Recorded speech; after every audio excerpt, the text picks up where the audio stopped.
Welcome to the Banker Lamp. Please enjoy the video. You start by installing eTube and preparing your phone. Get this done now.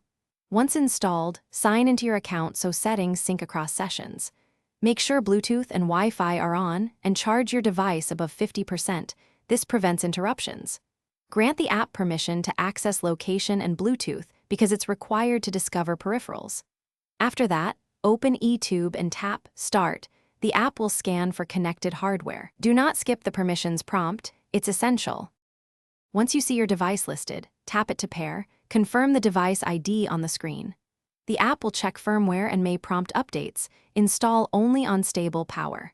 Next, run calibration and initial mapping.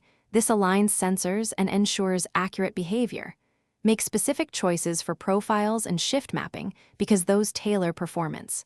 Don't forget to save a backup to local storage or the cloud. This preserves settings and makes recovery fast if you change bikes or phones later. Now validate everything by testing shifts and sensor responses. Perform a short ride or bench test to confirm behavior. If something feels off, use the app's advanced settings to tweak timing or sensitivity and verify multi-device sync if you use more than one unit. Once satisfied, export a final backup and label it. If you run into problems, reboot both phone and device, repair via the scan menu, or reinstall eTube. Then restore your saved backup. That fixes most common connections. Thanks for watching. If this was helpful, leave a like and consider subscribing. See you next time.